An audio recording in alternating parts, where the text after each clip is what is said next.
Okay, going solo part 3.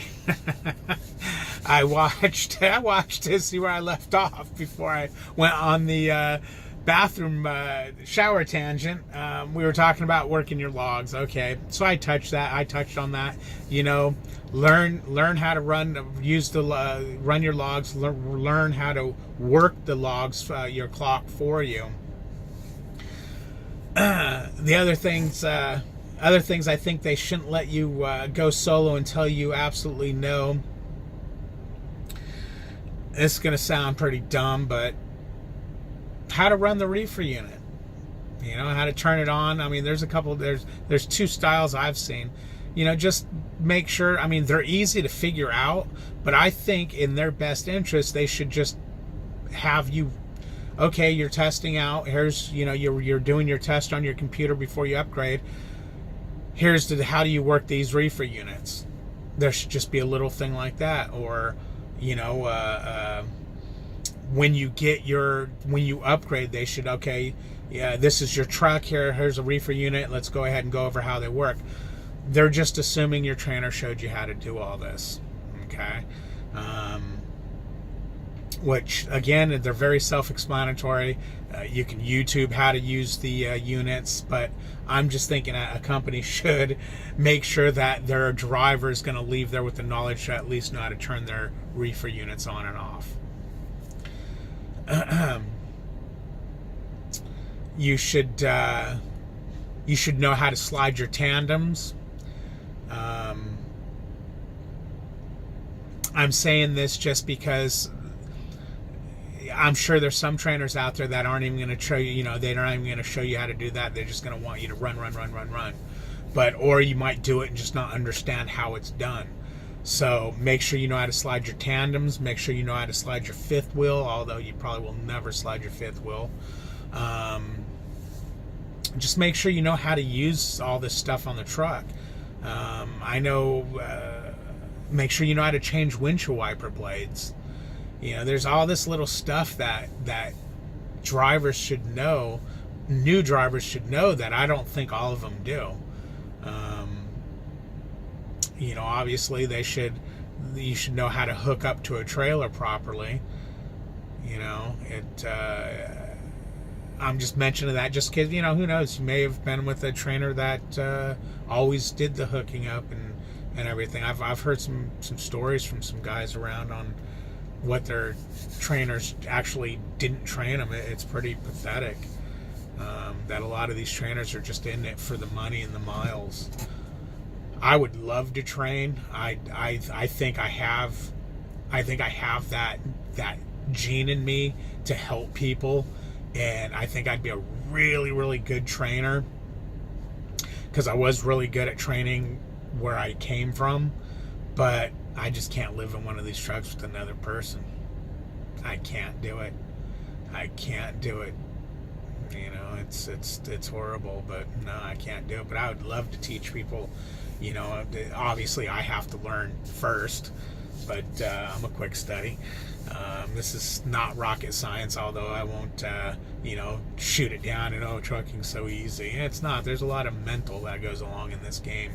Last night, for instance, coming from my 90, coming to my 01, I had 3.5 hours on my 70, and it was about my GPS was showing that it was going to be about a 2-hour, 45-minute drive. Well, I had to fuel the trailer, I had to wash out the trailer, and I had to get to my 01 all within that time.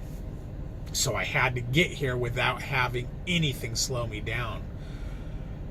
So I was running through some backcountry, which it all turned out really good. But whenever you're going through backcountry that you haven't been through before, it's always in the back of your mind. What are you going to run into? What's around that next corner? Where's that sign that's going to say no trucks allowed? It's always such a blessing when you see other trucks on the road. Problem is I drive in the middle of the freaking night all the time where everybody's sleeping.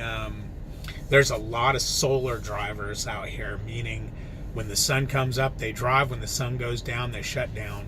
I like driving at night, man, but not in winter. This winter, driving at night really bothers me. I have to do it tonight, which I hear there's a lot of ice on the I-80 I'm getting ready to head to, but we'll see how it goes. I'll shut down if I have to. But there you go. That's another thing you need to know is when do you shut down? When should you shut down? When is it unsafe to drive? What's unsafe to you might not be what's unsafe to me, and vice versa. I have a big problem with that, knowing when it's safe and when it's not safe to drive. I posted a post on Primetime Grinders asking about that, and everyone's drive during the day in the winter. And one guy posted a different route to go, which is the way I wanted to go. Or if I was at least I would go, but I'm company and they have a fuel route up there. I should just call them and say, hey, can we change that fuel route? But it's too late. My day dispatcher's gone already, and I don't do anything to. I try not to do anything to upset my day dispatcher. So I ain't get out. I'm gonna run. Me and him talked. He said, "Run it. If it looks bad, just shut down." So that's what I'm gonna do. I'll shut down and wait till morning if need be. But yeah, know when to shut down, when not to shut down. I think that just is going to be try and stay in training during a winter. You know, simple as that. If not, then you're gonna have to do like me and just play it by ear.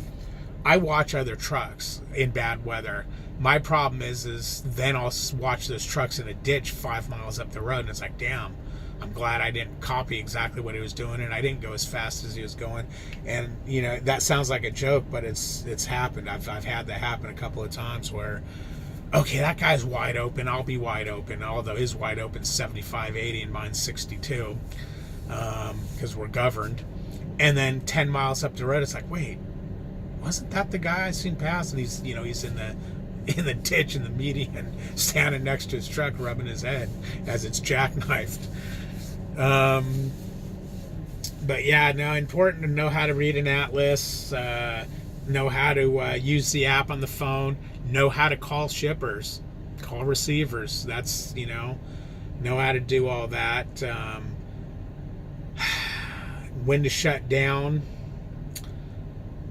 to know when to start and stop your clock. Sometimes you won't be able to drive a 10-hour drive shift, because if you do, it will put you in the wrong position to get to your shipper or receiver.